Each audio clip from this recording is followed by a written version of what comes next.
These are humpback whales, given their name by early whalers who observed the curious arching of their backs when diving.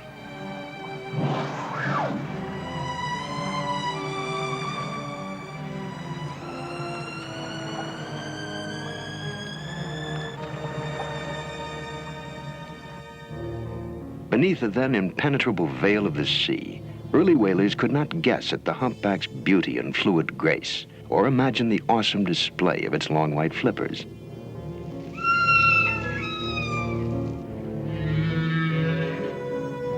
Perennial voyagers, the humpbacks migrate seasonally from polar seas to tropical waters and back again, singing as they travel.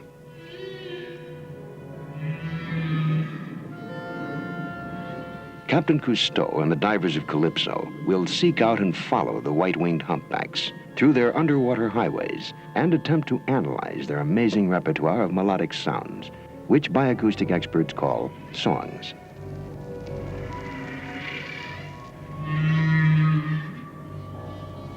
And it is hoped that when man and whale meet underwater, some understanding may be reached with these loquacious representatives of the greatest of living creatures.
In recent years, the plaintive song of the humpback whale has become a dirge to a disappearing species. For whaling, frail boats and hand harpoons have long been replaced by 700-ton catcher ships and harpoon cannons fitted with grenades.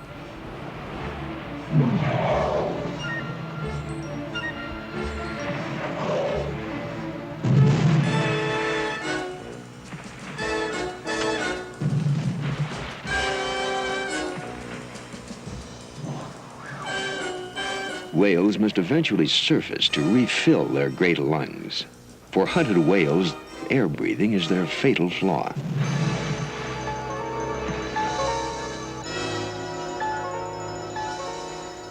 The whale corpses are inflated with compressed air to keep them afloat on their way to factory ships, where an 80-ton whale can be processed in 30 minutes.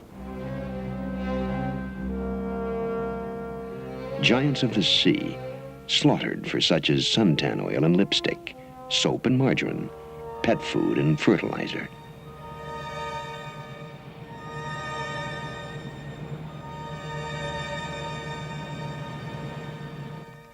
To seek out humpback whales, survivors of years of overhunting, Captain Cousteau arrives in St. Thomas in the Virgin Islands. Whale hunting is prohibited here. The United States has forbidden whaling in its territorial waters, as well as the importing of any whale products, all of which can now be obtained from other sources.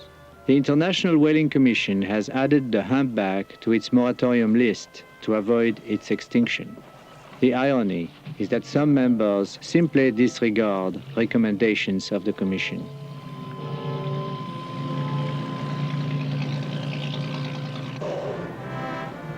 From man, these whales have known only spears and harpoons.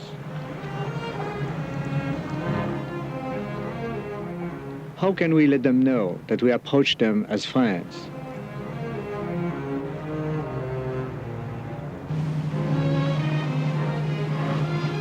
The Jeannette has been commissioned as a dive boat to comb the Caribbean Sea for humpback whales. Philippe Cousteau will be in radio contact with Captain Cousteau, who will attempt to sight the whales from the air and direct the divers to their vicinity.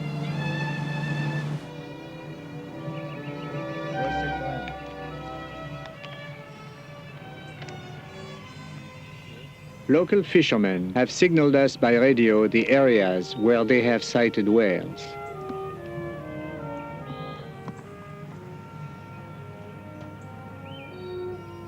The humpback is unpredictable and often does not show up where seen on previous migrations.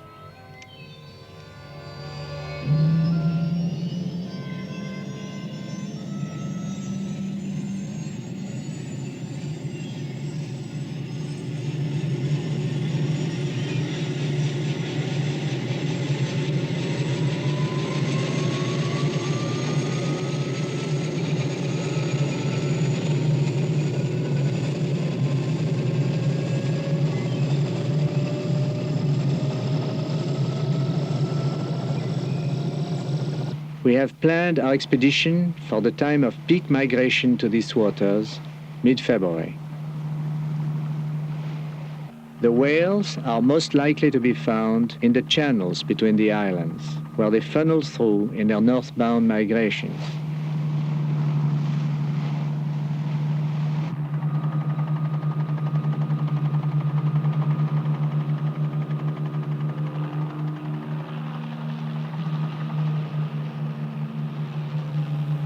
As I rendezvous with the Jeannette, Philippe and Raymond Coll optimistically dressed to dive. After searching for nearly a month, it is not easy to remain optimistic.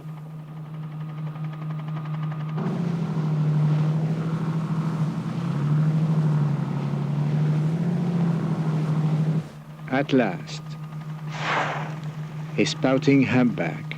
It is a solitary male. Males are forerunners of the migration. It's a call all hands, and the Zodiac is hauled in to assist in the chase. The whale swims just below the surface, but is visible to Cousteau and the helicopter hovering above.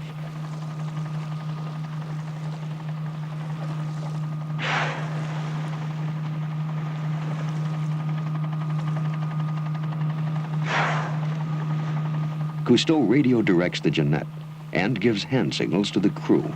Voilà, elle souffle, c'est énorme. La chose la plus importante, c'est à partir.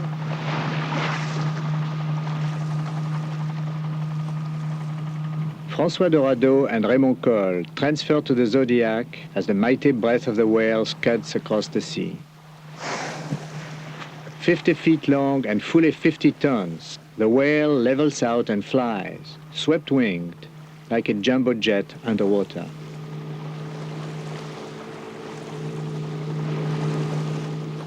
In full scuba gear and at full speed, Raymond bails out over the whale. Obviously, a diver is too slow to pursue a whale. The best he can do is to intercept it for a short time. Philippe may be able to film the swift Leviathan if the whale's flight can be confined between the Jeannette and the Zodiac.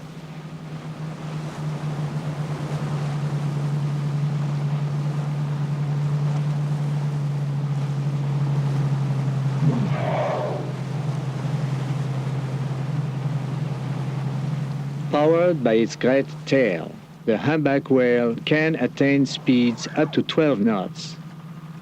It is a supreme challenge to photograph him underwater.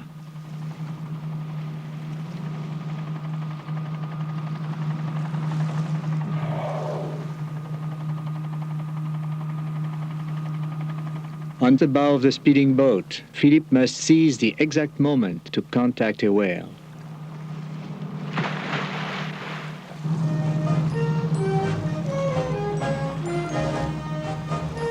Using its long wings for a sharp turn, the whale banks away from Philippe, who is somewhere under the blanket of foam.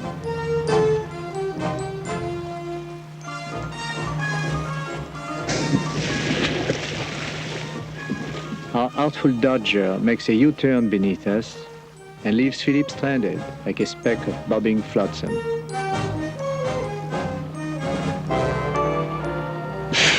From the air, I observe how futile are the efforts of our divers to stay with the whale. But I have a grandstand seat. Whalers used to identify whale species by the shape of the spout. The humpback spout, sometimes 15 feet high, spreads like a fountain.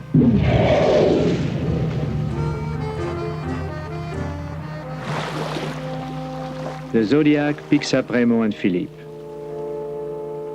They had no chance to use their underwater cameras, so elusive has been the whale.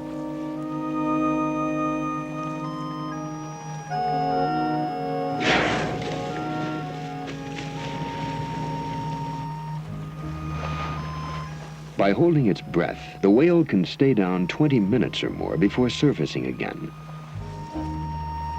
The humpback, the most playful of whales, has outsmarted our divers.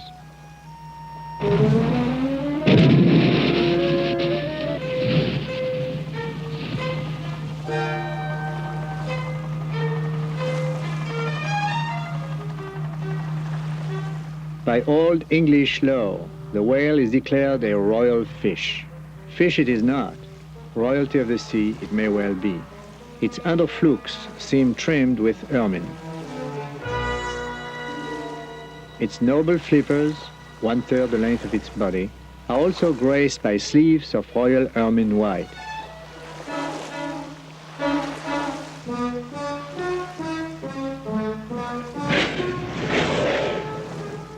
Our frolicsome whale appears to enjoy the wash of our helicopter's blades.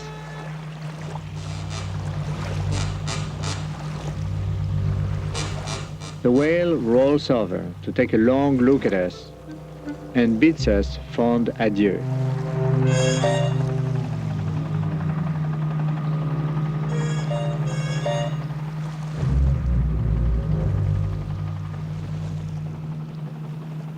Cousteau hastens to land on a coral outcropping before the whale can get too far away.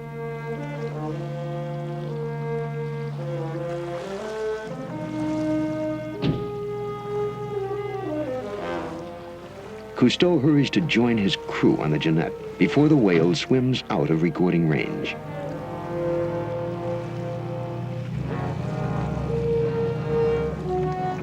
Although denied the opportunity to film the whale underwater, it is hoped they will now be successful in an attempt to enter the singing whale's world of sound.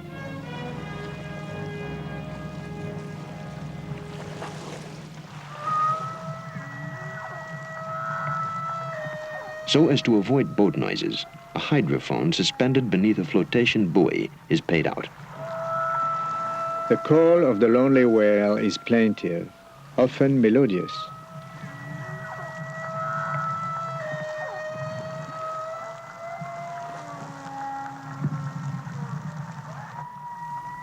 Suddenly, there is a distant voice. Perhaps it is a female answering a courtship call.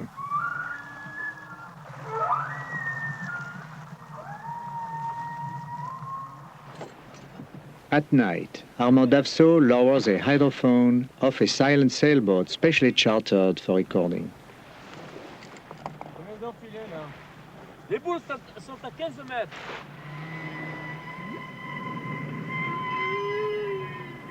We learned that humpbacks are more talkative during the night.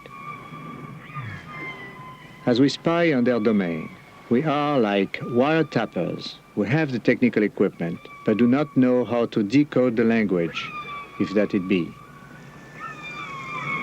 Once, superstitious sailors of old lay trembling in their bunks as these ghostly moans reverberated through the wooden hulls of their boats. We too listen in wonderment to the songs of the unseen nomads of the deep.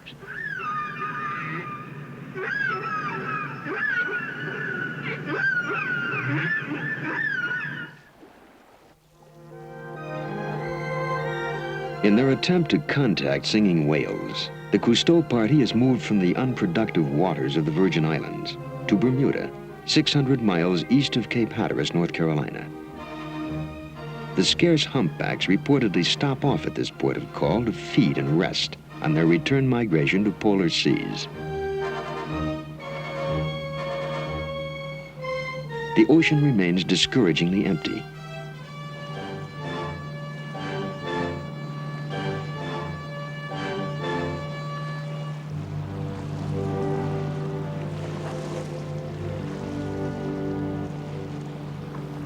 Finally, a jumping whale. The terrific splash has revealed the presence of a group of humpbacks.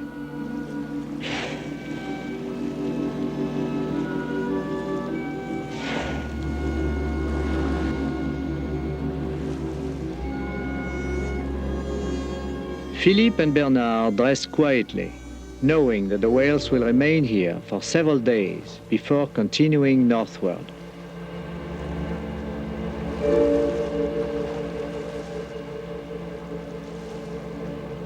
Our divers will try to get as close as possible to the whales in a slow and quiet approach.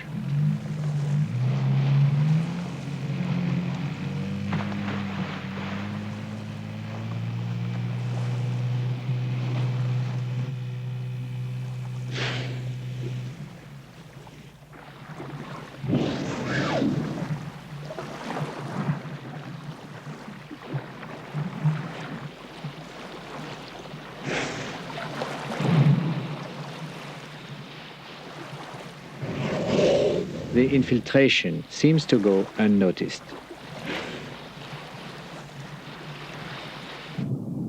Philippe signals Bernard to flank the whales.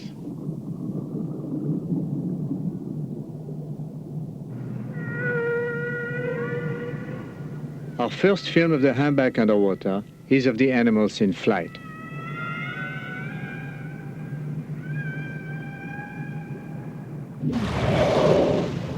To sound straight down, a whale raises its enormous flukes.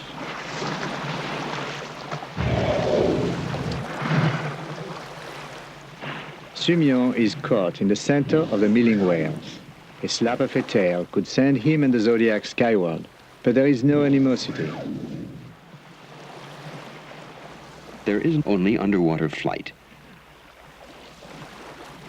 And Bernard is unable to turn the whales back toward Philippe's camera.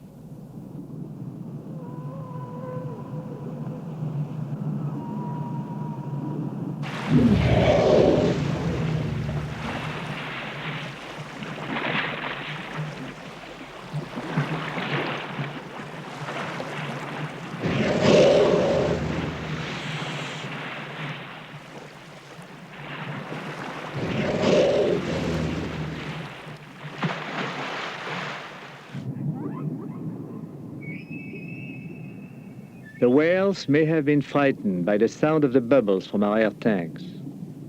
Cetaceans have no visible outer ears, but have middle and internal ears, highly sensitive to underwater sounds. And for Philippe, the disappointment of filming only the tails of fleeing phantoms.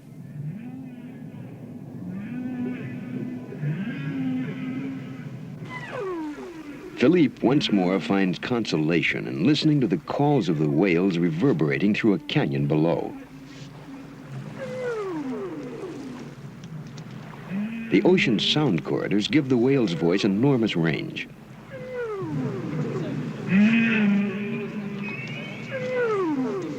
The tape recordings by Eugène Lagoriot display a great variety of melodious sounds that may be called songs.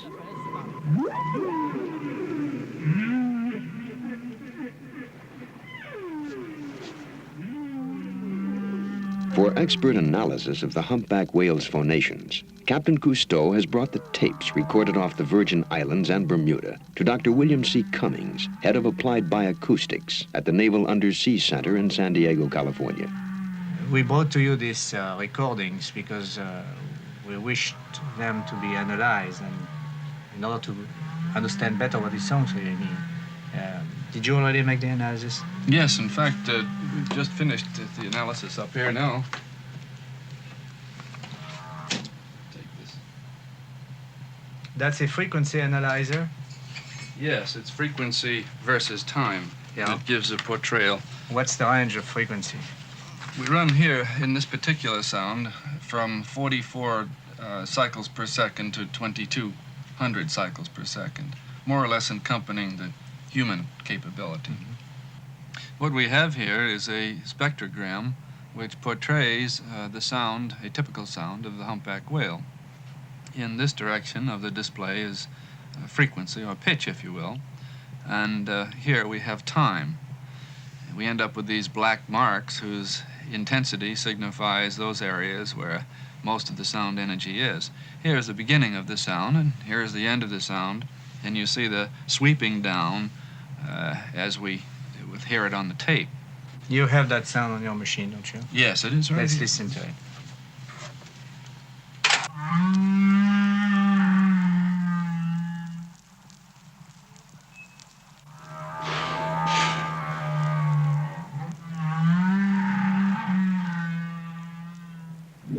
Do we have any idea of how they make these sounds? Do they use their blowholes?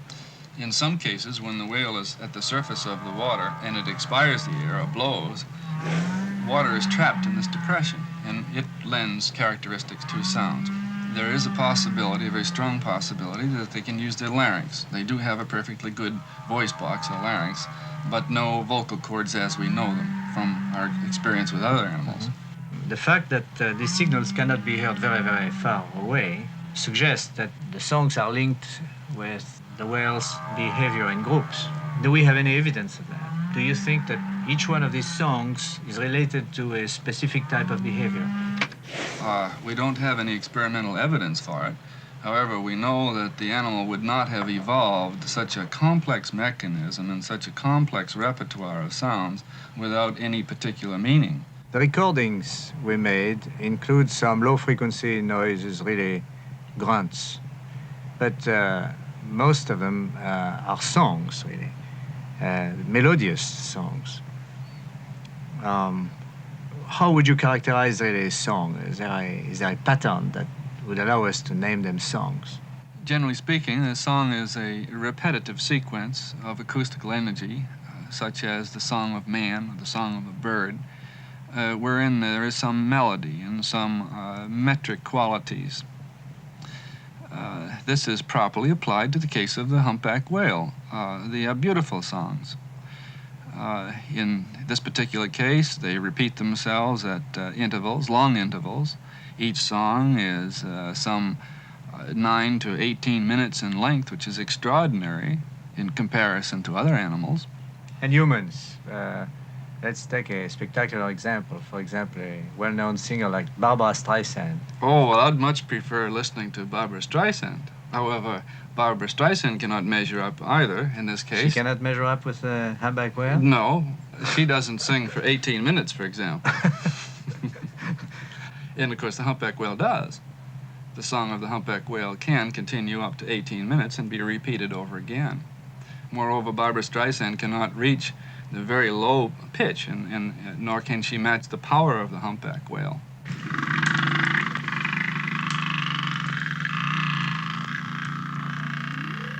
At the Calypso team's island headquarters in the Bermudas, the singing humpback whales entertain in concert.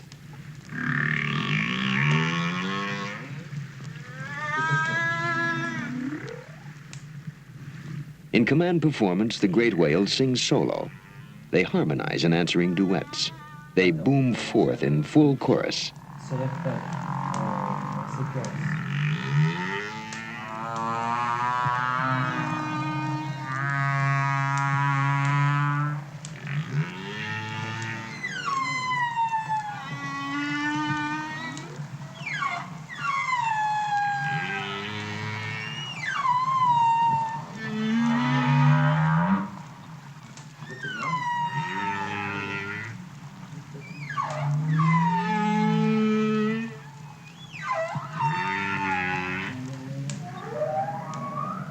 The impressive repertoire of the singing whales whets our appetite for personal contact.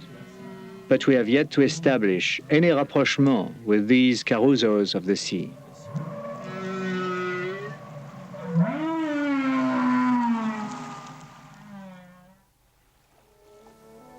Off Bermuda, The rough seas of February add to the adventure of approaching and filming humpback whales.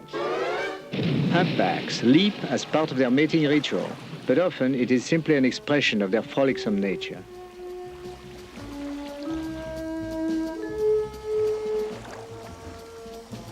With Sumian as pickup man, this time Bernard and Philippe will swim with snorkels alone to approach the whales. They hope that unencumbered by tanks, they may more easily intercept the whales. Having eliminated the drag of air tanks and the frightening bubbles, Bernard and Philippe swim strongly, but still the whales flee.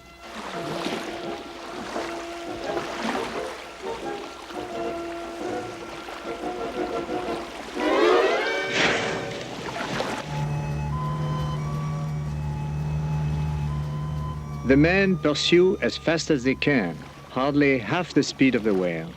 We have no way of knowing if the fun-loving whales consider our divers a challenge or merely too insignificant to warrant their interest.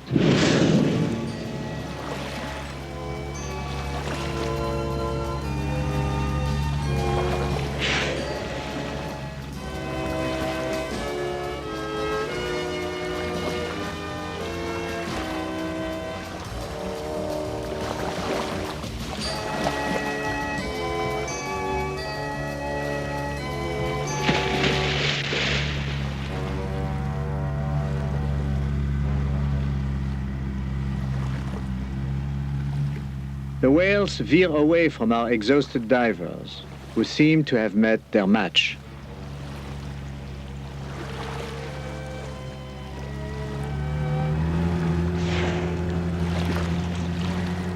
The giants swim away. Still beyond us are these mighty monarchs of the sea.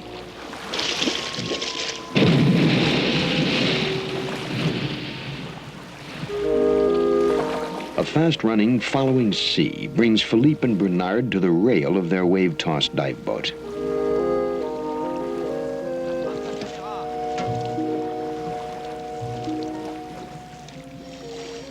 No film has been exposed. Not only the whales, but the battering rough sea has defeated them.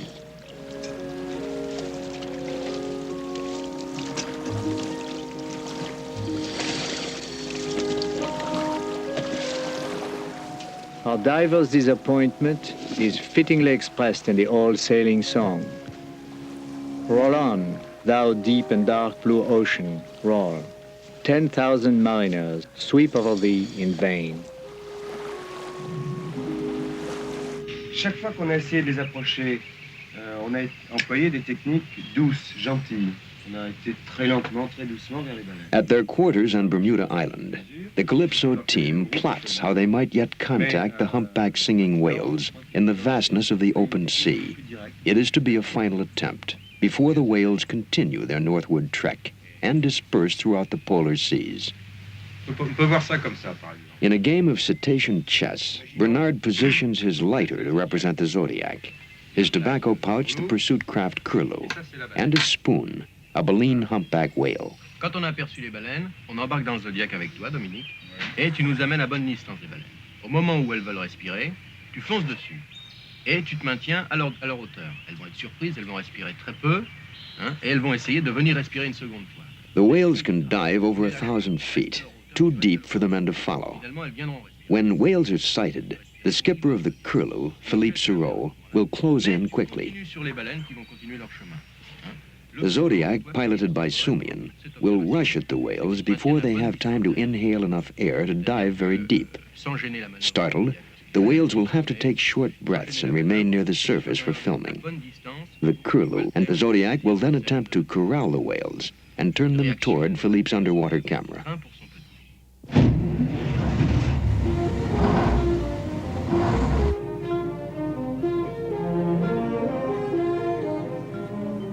We are aware that the whale is quick to counter even the best of plans. From the time of Jonah to Aristotle to the present, man has concocted fables about these phenomenal beings because of the absence of facts. There is nothing about a whale. No reaction, no flick of a flipper, no stroke of the tail. that man has been able to interpret with certainty.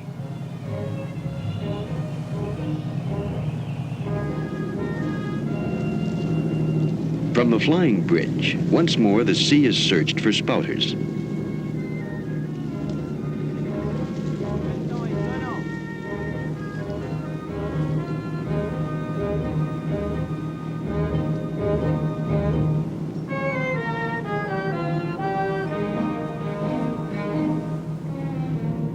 Off the starboard bow, a great whale shows his tail and steeply dives. Our past inability to observe these titans underwater has somewhat deflated our confidence. Once a whale has sounded, one has no way of guessing where it will surface again.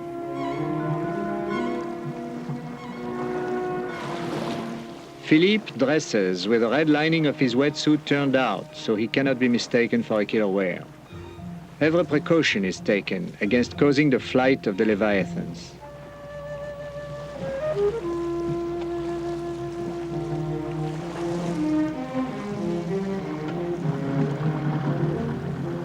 In the Zodiac, Sumion is ready to play his strategic role in this tournament with whales.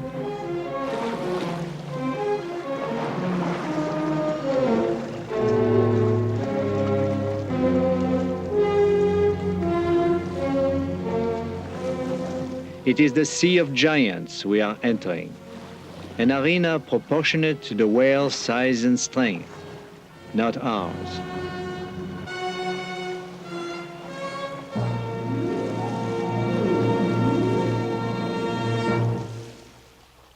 Off the bow of the Curlew, a great whale tests the plan for encirclement.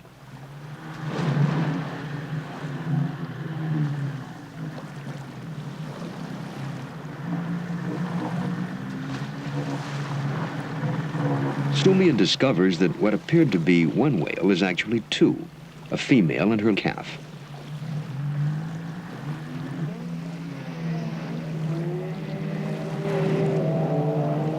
Sumion pursues the mother and baby. The Zodiac is made of rubber and cannot harm them.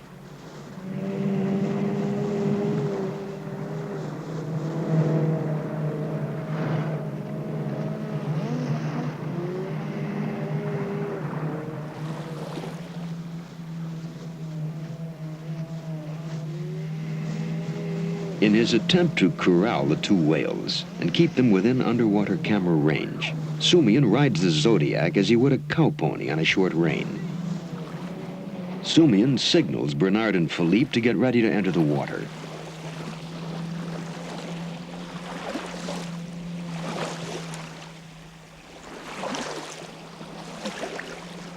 The whales are now swimming within the ring created by the Zodiac.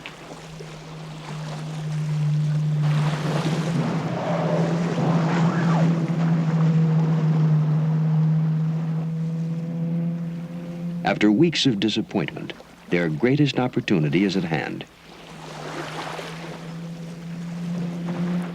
The whales seem to be settling down. They appear to tolerate the Zodiac like an insignificant, if bothersome, fly. Then the adult runs into Bernard.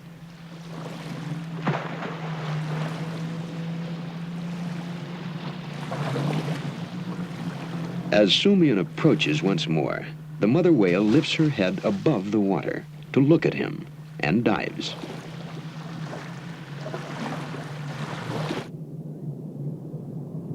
Our divers will have an unobscured window to the whales, if they can be approached. As Bernard swims toward the animals to help turn them toward Philippe's camera, the stunning impact of both sight and sound of humpback whales.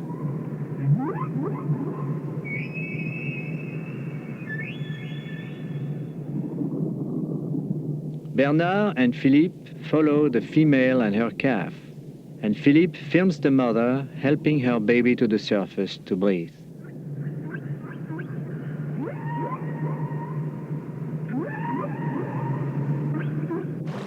The buzzing of the Zodiac has a hypnotic effect upon the whales.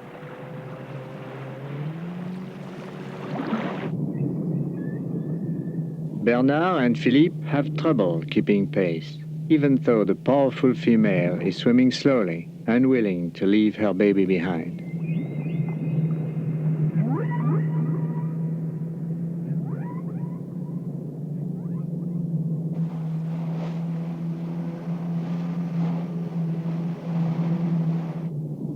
To touch a passing whale is to take a first step toward communication.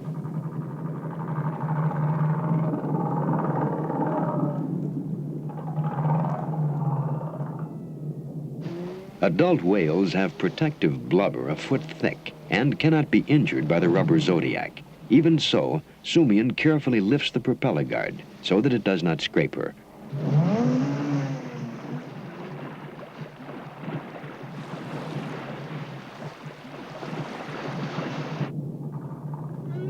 Gently, the mother whale lifts her great flipper to avoid hurting the stranger.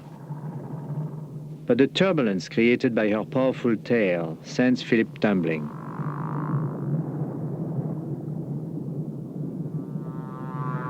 The mother seems to be quietly eyeing us while shielding her frisky calf.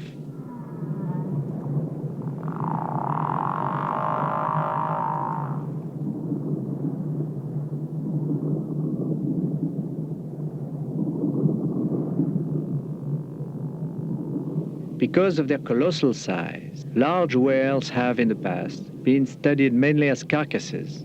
Here, in the wilderness, we meet at last in all their awesome beauty, the living whales.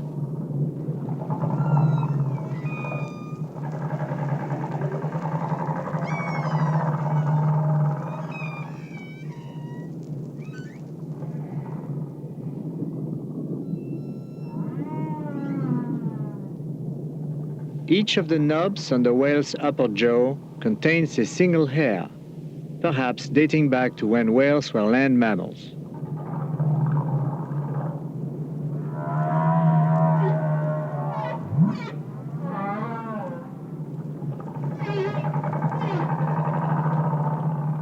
To see our divers better, the whales use their great flippers to turn sideways.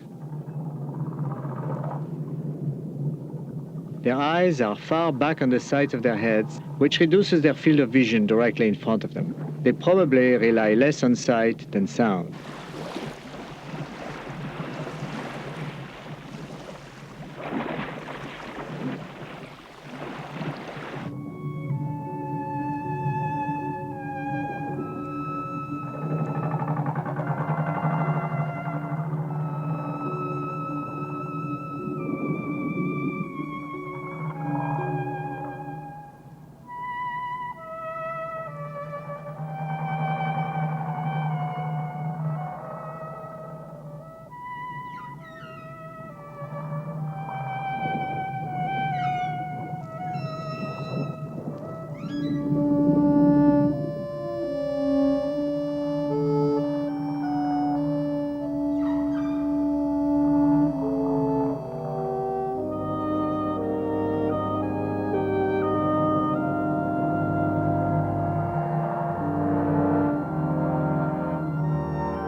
The mother, who has been supplying her calf with rich milk since her baby was born, seems to have grown thin.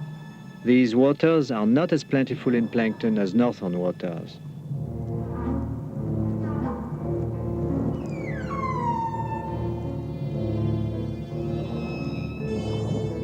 Mother whales remain in warm climates until their babies grow in size and strength before making the arduous return to polar seas.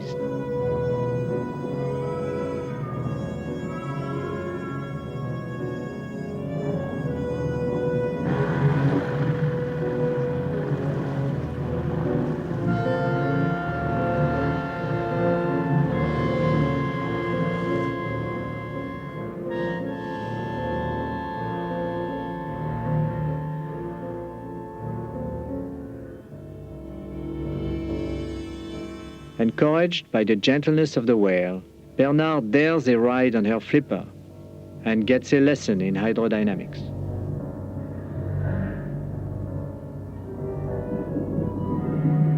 The baby moves closer to its mother for comfort and reassurance. They surface to breathe as one.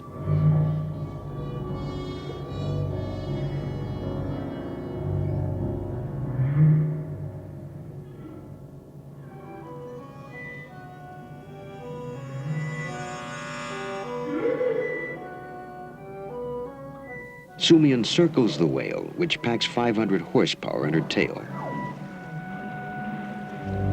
She turns under the Zodiac, and quickly Sumian raises the engine.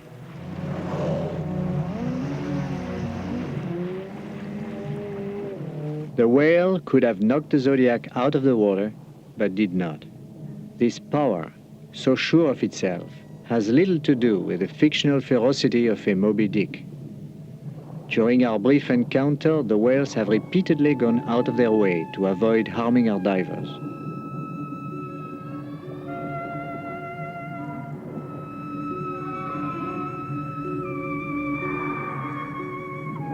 The huge animals have displayed an incredible gentleness toward us. We have been able to approach the singing whales only through their tolerance and their curiosity. For, as Philippe observes, they could have escaped or killed us many times.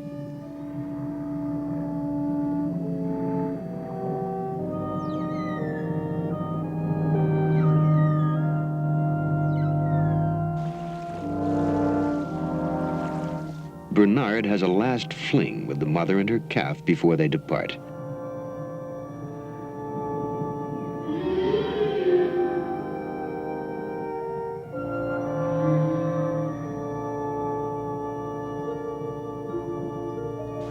We leave the water having met eye to eye the greatest of living creatures.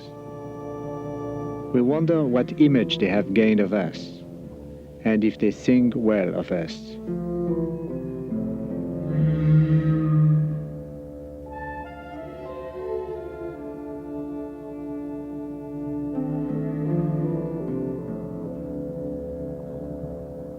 The men ascend the dive platform.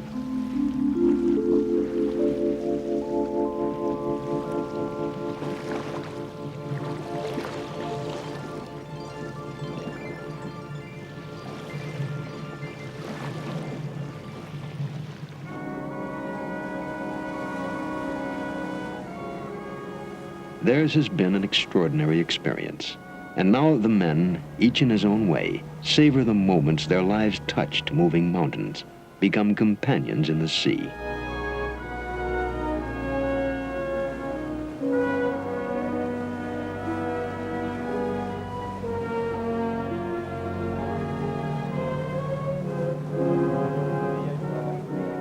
Captain Cousteau and the divers of Calypso rendezvous at sea.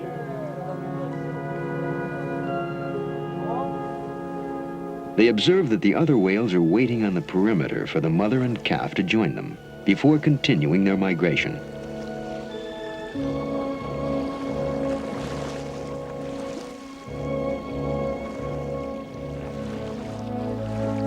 We took into the sea and met playful, easygoing giants. For a few moments, there was a breakthrough in communication between whales and men. Perhaps someday we will be able to link their songs with behavior and grow closer to our ever-traveling, ever-singing big brothers in the sea.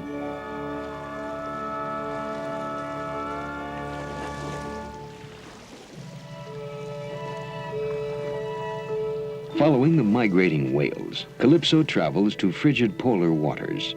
The small whale herds disband here. Only mothers and calves remain inseparably together in these polar seas. Philippe and Captain Cousteau search the empty horizon for telltale spouts.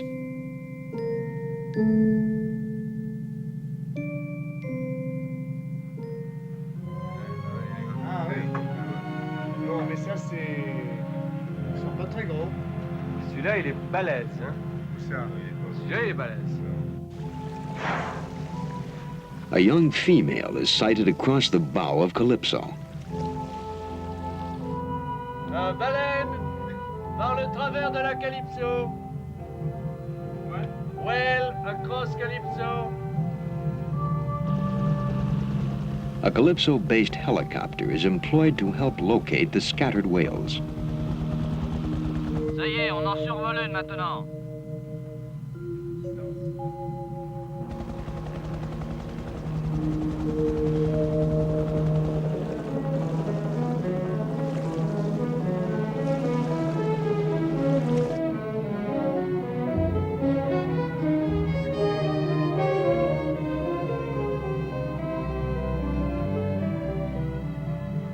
Helicopter, did you get the whale? Ça y est, on filme.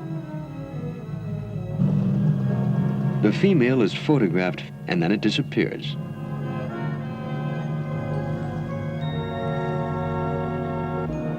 On the rear!